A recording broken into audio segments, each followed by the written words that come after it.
Well, boils and ghouls, it's your old pal, John Cassier, the voice of the Crypt Keeper. And I want to welcome my good fiends of the Horror Heals podcast. Is horror good for mental wellness? But of course it is. I delight in the delicious deaths of pitiful people on the silver screen.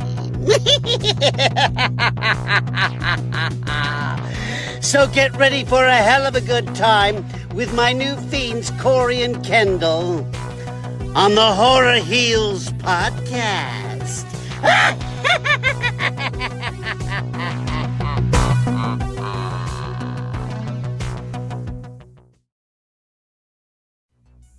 Welcome back, Horror Heliacs. Today's guest is the Queen of Cult, the Sultan of Scream, the Priestess of Peaches. Yes, that Peaches Christ. Now, if you know horror and you know drag, you already know that Peaches is the moment, and has been for decades. From blessing the San Francisco Symphony stage in Cenobite couture, to conjuring immersive haunted attractions, to creating horror-tinged drag spectaculars that are equal parts reverent and riotous, Peaches Christ has turned her love of the weird, wild, and wicked into a lifestyle and legacy. In this episode, we get into how horror helped her cope with being the other growing up, how she found her people through cult cinema, and how drag became the ultimate outlet for celebration, not cruelty. Oh, and did I mention a little elevator encounter with Nancy, Tina, and Elvira? This one's packed tighter than a Peaches wig full of secrets, so grab your glitter, your gore, and maybe just a bit of garlic, just in case. And let's dive in. Peaches, welcome to the podcast. Thank you. Thanks for having me. Absolutely. We go back a few years, and I just kind of wanted to start off asking you, how do you feel about our theory that horror movies and horror culture is good for our mental wellness?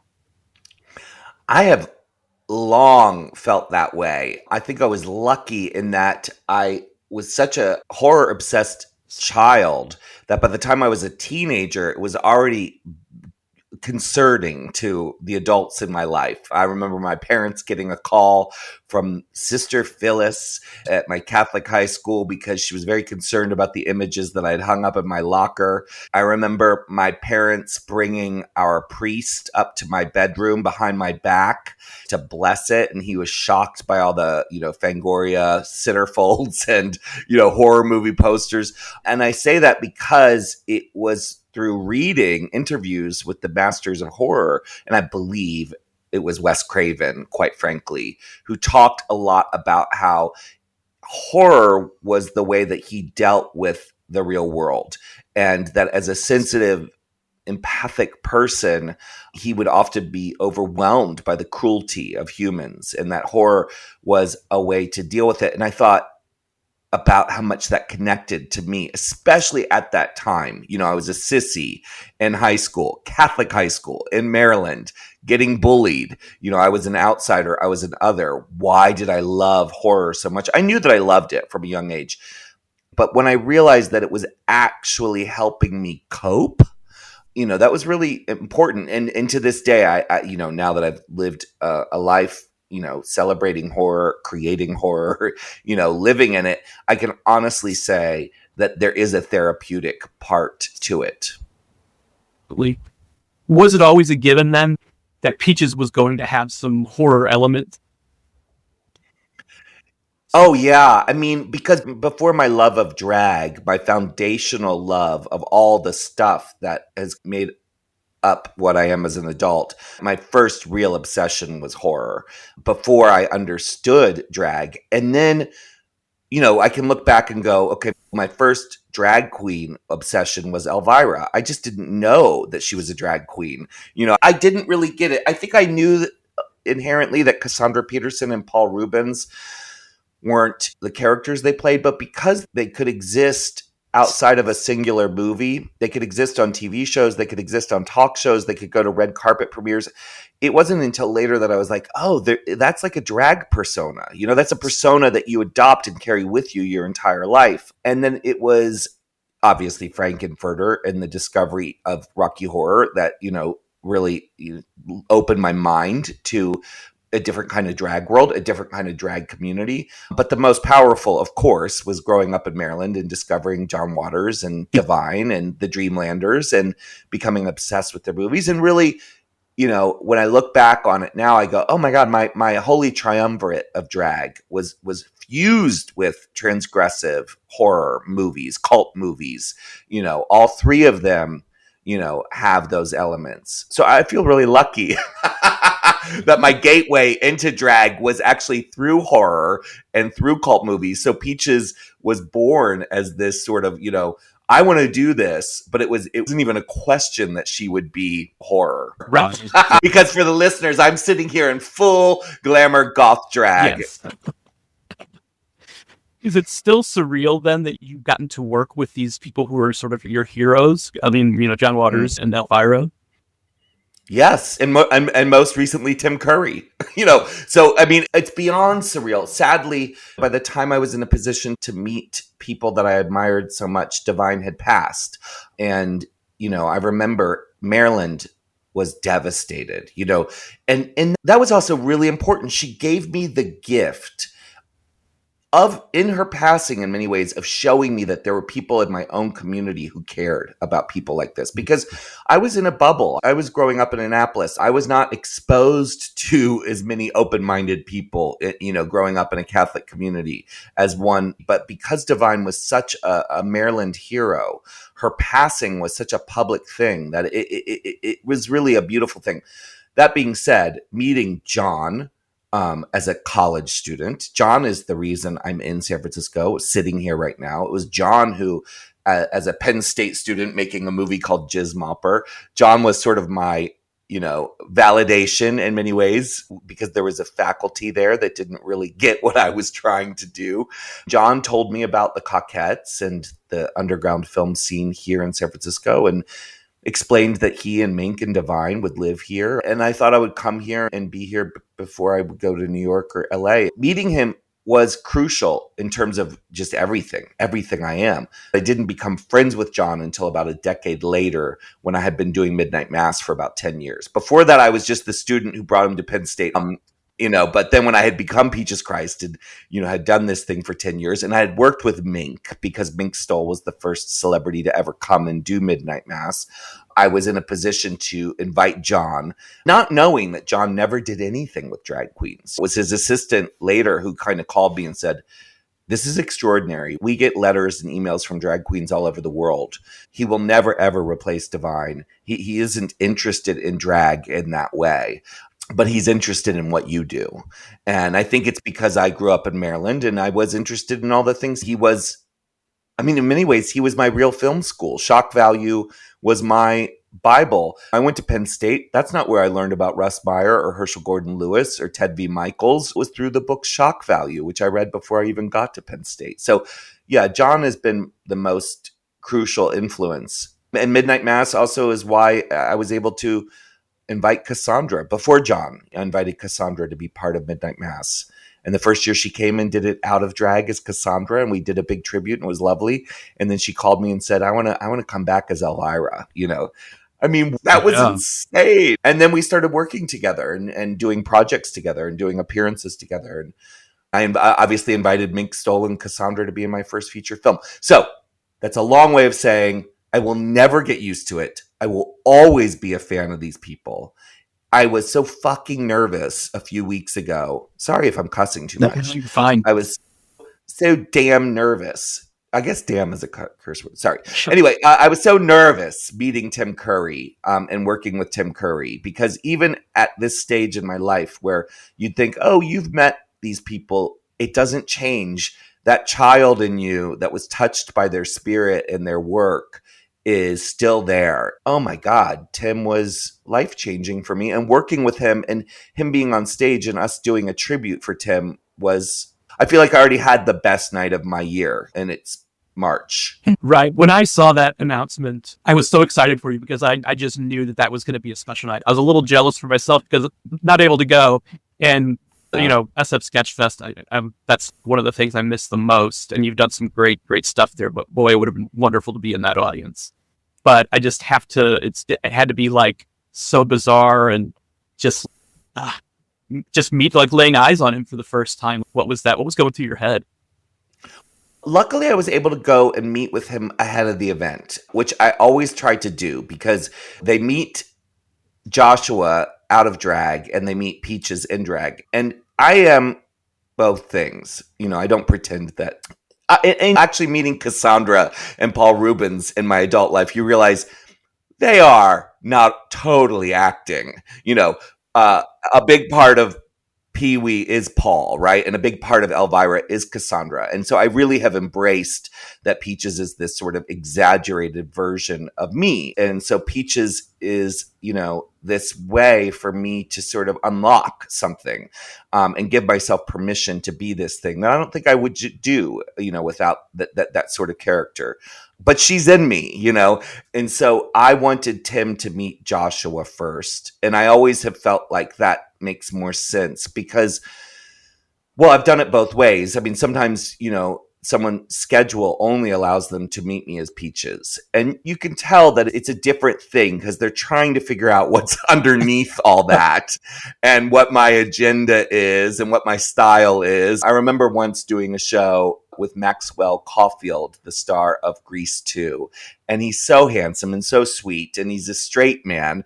And quite frankly, I don't do many shows with straight men. Or if I do, they're very much of our oeuvre. They very much get it. Bruce Campbell, very, very easy to go on stage as Peaches and do a show with Bruce Campbell because as much as I'm performing, so is he. Yeah. Bruce off stage is the sweetest, most gentle, kind of quiet, and you get on stage and he becomes Bruce Campbell. So I totally connect to that. Maxwell Caulfield is like a real actor who's so sweet, grew up doing theater, professional theater movies in England. He thought I was going to be like the meanest British drag queen because that's what he was exposed to growing up, panto and catty, mean queens. And you could see on stage, he was so confused. Because I was so reverential to his performance and earnestly celebrating Grease too. He was used to people kind of like taking the piss, I guess, and making fun of it. And that's not my style. I only celebrate movies I genuinely love. So I wanted Tim to meet me. And so we got to have lunch. And that lunch was so crucial because, one is that Tim, as you know, suffered a really severe stroke and it's affected his physical abilities as far as even having a conversation. And so it was really important that I not have to figure out those, how we were going to connect on stage, because the audience would have felt that. So what was lovely is when we were on stage, I think there was this sort of confidence, but meeting him at lunch, I was terrified. Terrified. And he comes up to the table and I swear for a few minutes, I just felt like he was just staring at me. But it was clear that I needed to show him who I was. But we got there. And the best part was the end of the night, his holding my hand and his gratitude and him whispering in my ear how talented he thought I was. And I mean, that is, I'll take that to my grave, that feeling, and also just that I could tell that he genuinely felt that love. That's part of what I do. You've been to my events. It's like I pull 2,000 people into a room, and then my job as the quote unquote cult leader is to channel the love of that audience, and to bring that love through to the person we're celebrating. And sometimes I ask friends like John to do a pitch for me.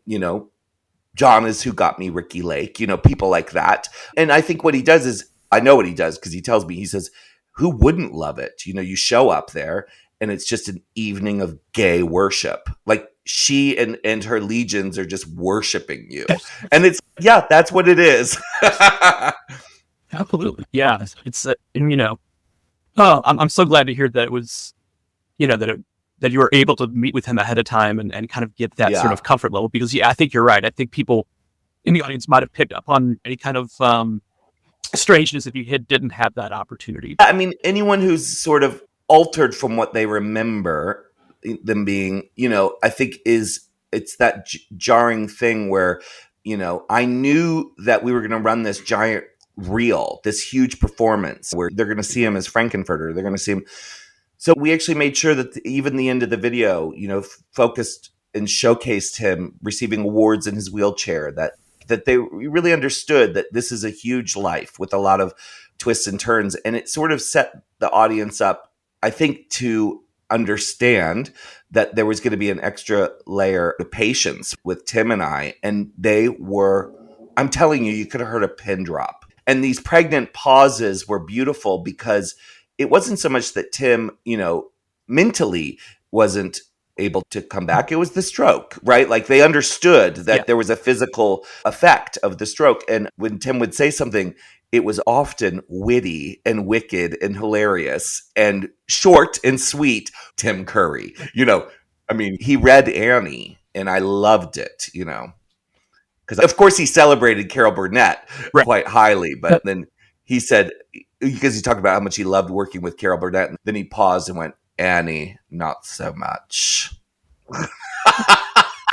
I love that. Yeah. Yeah, I was very nervous when I met him a few years ago, but he has an immediate calming presence. Rocky Horror is so important to our history. Kendall and I did Rocky Horror for our first Halloween together 20 years ago.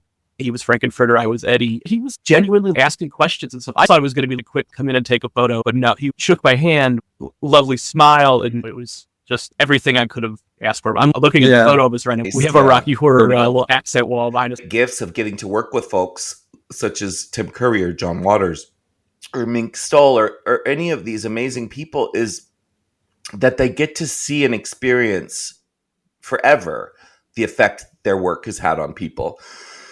There's only a few that have that impact on people and culture. And Rocky Horror, it's indescribably huge, the magnitude of the number of lives it's touched, and the way that it's touched them as far as acceptance and not dreaming it, but being it. Right. So, I think Tim, I hope he really enjoys that, and I think he does. I think you would know. We all have done conventions. We've all met people, when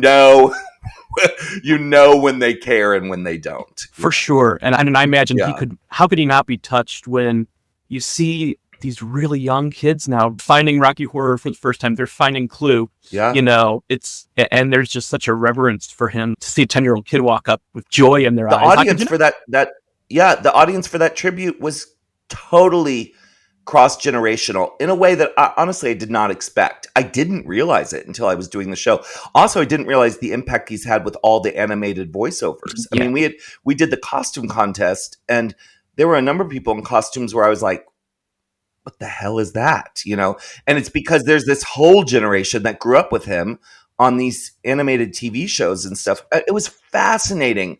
And the diversity of Frank-N-Furters that showed up. I mean, we're talking like young, sexy, tall Black women dressed as, 70s style Frank-N-Furter with Afro wigs. And I mean, it was perfection. And what was great is the way that the show was designed.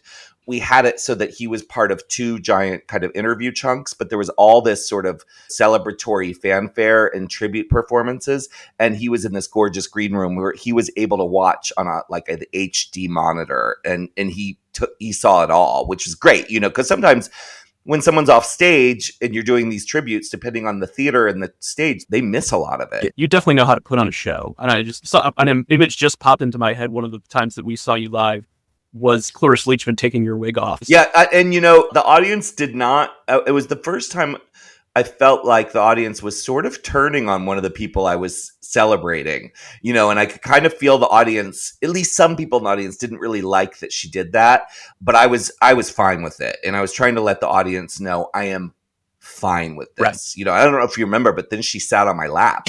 She sat on my lap holding my giant wig. And the reality of it is I had been warned by her manager before the show that she would attempt to do that. Oh no. I said, did she tell you she's going to do that? He said, no, but she is crazy. And this is her own manager she's unpredictable, and she will not, and she's going to derail the interview. She's not going to answer any of your questions, and you're going to have to be ready for, an improv experience. So I actually had my dresser who was there that night. We went in and pulled out all the bobby pins that had been attached to my head. So when I was walking out on stage, I was trying to balance that thing in a way that normally I wouldn't. And I was kind of like, okay, just keep it together. Because if it fell off before she took it off, that would be so much less, satisfying.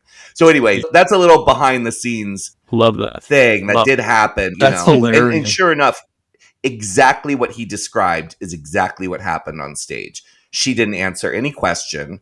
She was gonzo. I loved it. Yeah. It was amazing. One, and I've always appreciated, and you've mentioned it, the style of drag that you do. It's not coming from a place of meanness. It's coming from a place of celebration. And I think that has to sort of like wash off on your drag children, because I've met both Jinx Monsoon and Bob the Drag Queen, and so nice and just genuine. Like you can just, when you meet people, sometimes you can tell, are they putting it on or are they being genuine? And definitely genuine people. You must just attract that from the universe, I'm guessing, the good people. I think, like any community, right?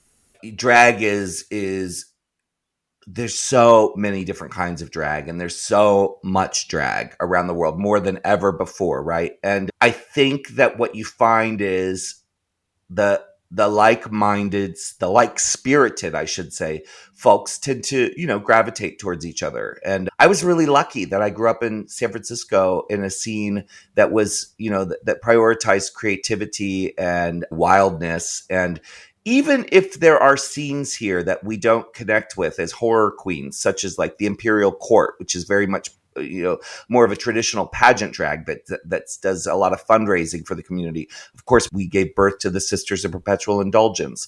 Of course, we have drag brunch queens who death drop and look fierce and do the modern pop songs.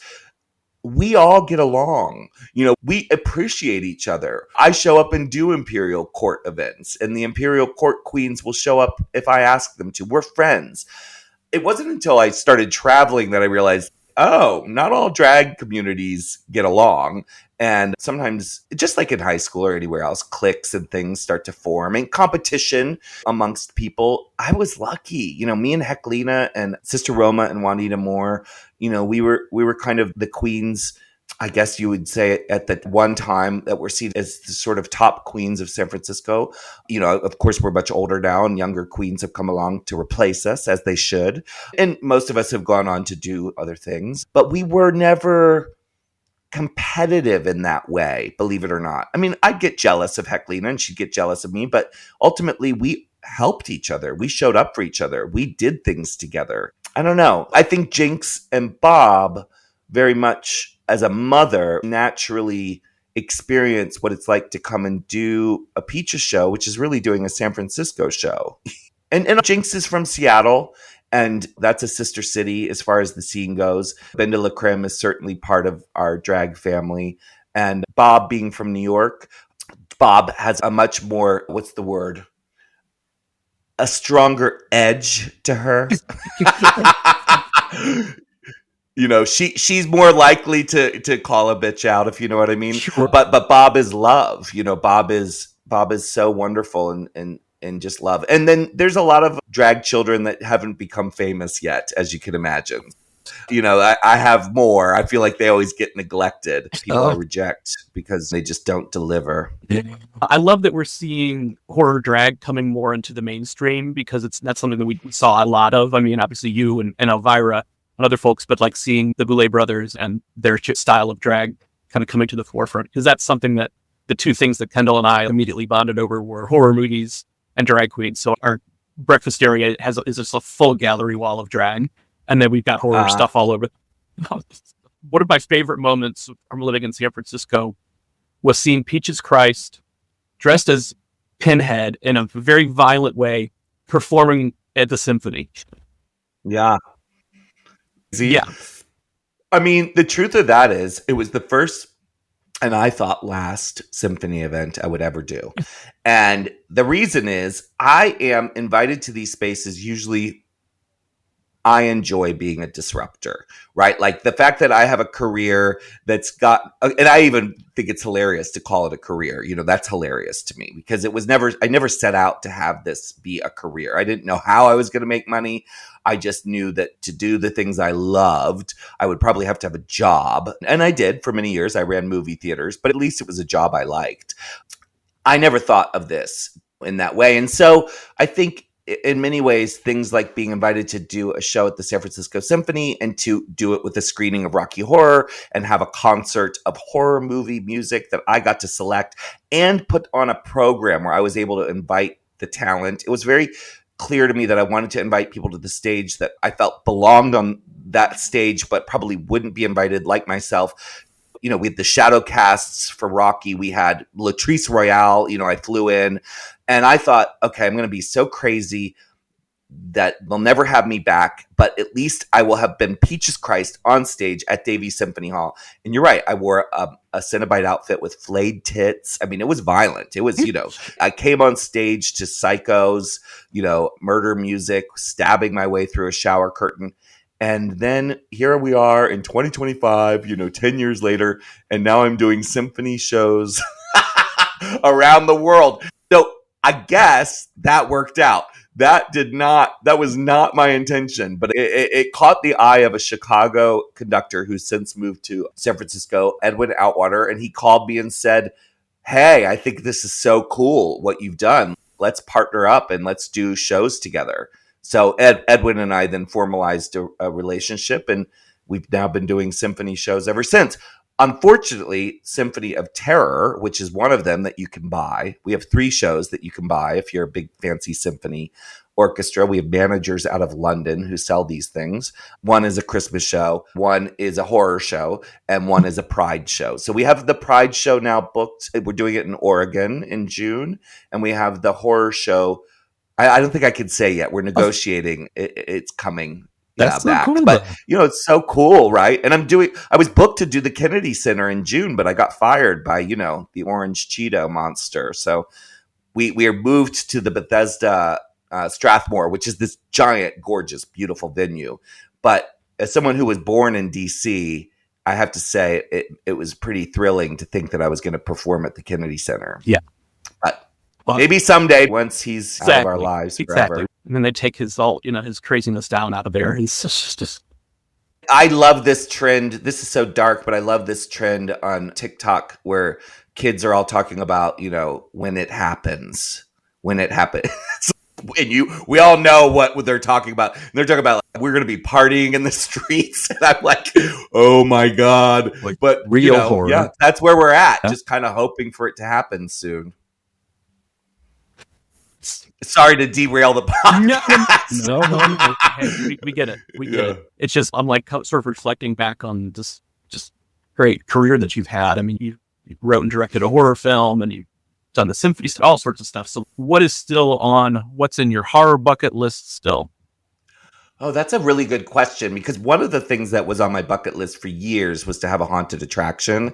And in 2018, I was able to open Terror Vault with my friend David Flower and really kind of design and create a haunted attraction that we wanted to go to that just didn't really exist, which is basically a 60-minute immersive walkthrough horror show, with a story, but also it has all the carny, we have mazes with drop panels and stuff, but you just so happen to enter scenes where there are actors who are scripted, and that luckily has become a success bucket. I don't even know. I'm not a musician. I never even imagined. So I think now I'm just kind of open-minded to see, okay, what's next? Yeah, I have some ideas. I'm working on a new movie that has some interest behind it. It's in the development phase, but this is one that I'm very passionate about. I'm co-writing it with my podcast partner, Michael Verratti, and I'm directing it. And it's very different from All About Evil, and I think it's really special, and it's something I'm really excited about. So I do hope that I get to make another movie. But as you know, even John fucking Waters has trouble raising money, which is insane to me. I need to make this movie. Yeah. It's just, really, are you kidding? I know. How is this possible, right? Why is it? I would love to have, to be honest, something special for television. And I am pitching a midnight mass TV show. If there's any interest out there, get in touch with me, that Michael and I would host. It would be very similar to things I loved growing up as a kid. I'm also pitching with a group of producers a TV show, much like the bar rescue shows and the restaurant shows where they go in and help the failing restaurant. It would be that, but for haunted attractions. Oh. So I would show up around the country and they would have actors that were misbehaving or stuff that wasn't working. I love that idea. Those are some projects I hope would see the light of day. Before we get to our final question, I do want to say Boston just became a sanctuary city for transgender folks. And so Peaches, Boston's calling. Come on. It feels like I'm in my safe little bubble. And we're also obviously a sanctuary city. We have the world's first transgender cultural district. And luckily, I think locally, we're on the right side of history, right? Just like Boston is. But that being said, I will be probably looking at Boston as a place to perform more often, because the reality of these things are like Mink and I are going to Texas to do this Texas tour. And I have two mindsets around it. One is we need to be there and we need to be in these spaces. But the other is there's a real concern for, I think probably because I'm traveling with Mink, just that we're well supported and well protected. Even in San Francisco, I don't feel completely safe because the rhetoric is so horrible and the way that they're dividing us is so intense. And the division is so key to their success. And they're not only dividing MAGA versus non-cult people, because that's been very, very effective. Let's call it out. If it happens, we know J.D. Vance is not going to be the cult leader they need.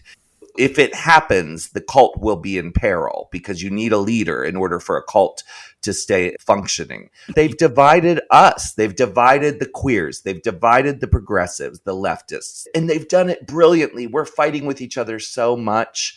Going to the non-safe places is important, but it's also uncomfortable, because you don't know what's going to come out. And my biggest thing right now is to try to say, okay, let's really look at these divisions. Let's all look at them and focus on what matters, because we're facing Nazis. They're not hiding it.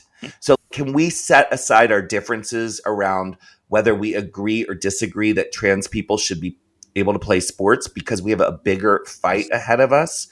Fuck off. This is bullshit. They are fueling this. It doesn't matter. And it's how they are keeping themselves at the top. And it's how they are stealing from all of us. And it's, it's brilliant. It's how they stay rich. They want us to keep fighting. But yes, I want to come to Boston. In fact, I think at one time there was talk of doing one of the big symphony shows there. So I don't know where that stands. Now, Boston, for being a sanctuary city, it also has a very conservative reputation. Sure. Yeah, but that's why I was really excited to see that this week because...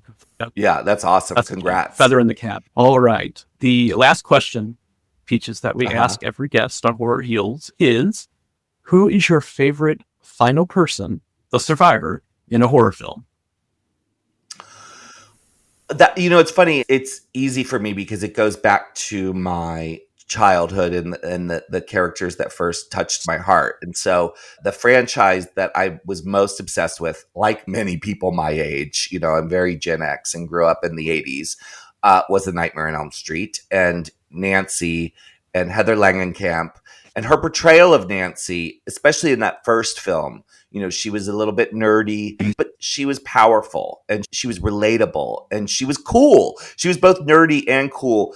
And what I really love about Nancy is that she's a strong feminist woman who does not wait for her boyfriend to save the day. She goes to the library. She learns how to set booby traps. She's the one who goes in and confronts the scariest person I'd ever seen.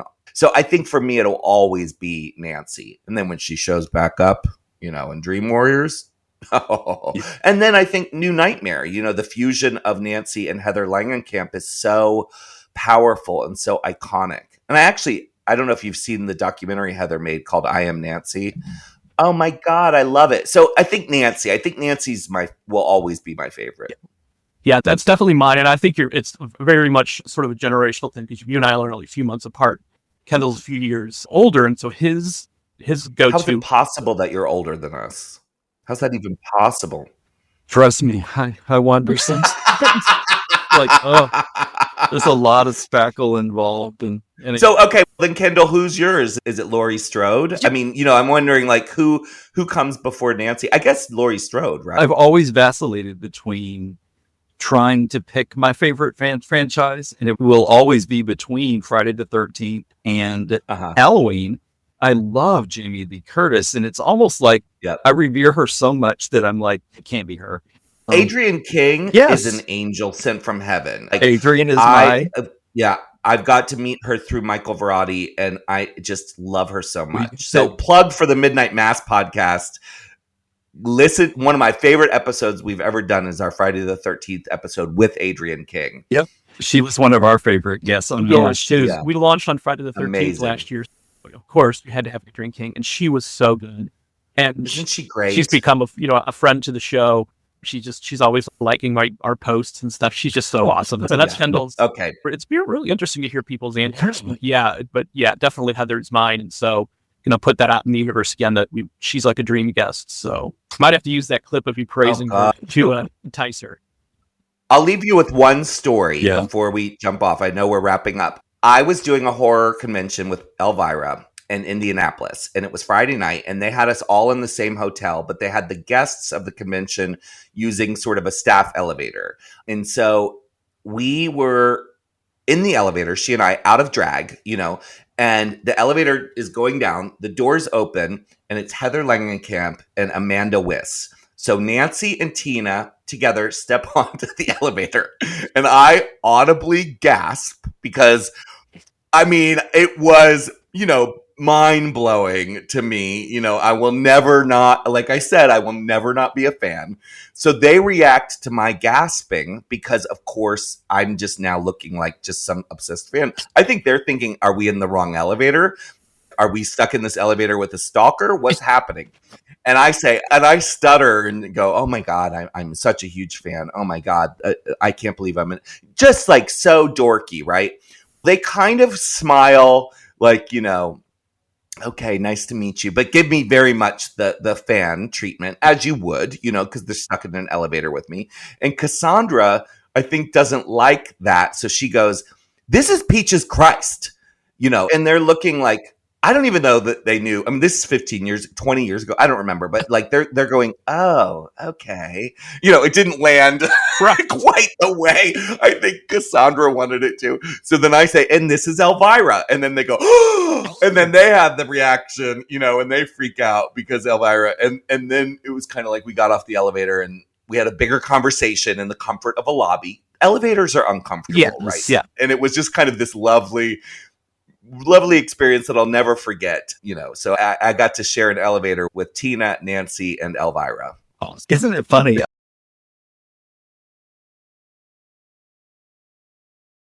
But maybe no. I mean, that's the other thing. So that you would think these groups, right? That there's all this overlap. You would think. I think the slashers are their own cult.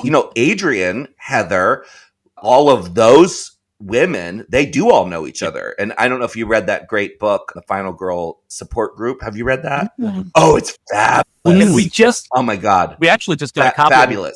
Kendall's, was it your crib? It was. Adrienne lives in Oregon. Yeah. And she got involved and donated some stuff to a really great children's charity thing. And so I won one of the packages. And so an autographed copy of that book was part of the package. So we do have it. We gotten into it. It's so great. And it's based on their lives, the real women, even though he wrote characters. And if you listen to the audiobook, it's Adrienne. She narrates. Yeah. It's fabulous. Yeah. So I love knowing that they have their own group, but like someone like Elvira is in a different group, and her group is so interesting. It's some of what you would expect. Obviously, all the burlesque. She knows Dita Von Teese and all those people, but also it's a lot of people like Rob Zombie and folks who grew up obsessed with her. Her clique is a little different. Yeah, for sure. Yeah. So it's really interesting to see how all these areas of gray kind of come together. Peaches, it's been a joy. I knew it was going to be, but we adore you and we appreciate you taking the time to do this. Thank you. Thanks for having me. For sure. That was a ride. From Catholic school controversy to Rocky Horror royalty, Peaches Christ reminded us that horror isn't just entertainment, it's empowerment. Whether she's channeling John Waters, celebrating final girls, or shaking things up at the symphony, Peaches proves that you could be spooky, silly, sincere, and subversive all at once. And honestly, that reminder to lead with love, to build bridges across drag styles and horror fan cliques, and to keep creating in the face of fear, that's what Horror Heals is all about. Peaches, thank you for being your full, fabulous self. And to our listeners, remember, when life gets monstrous, lean into it. You might just find your inner Peaches. And until next time, when someone asks, is horror good for mental wellness? You tell them, of course it is. The Horror Heals podcast is produced and presented by How the Cow Ate the Cabbage, LLC.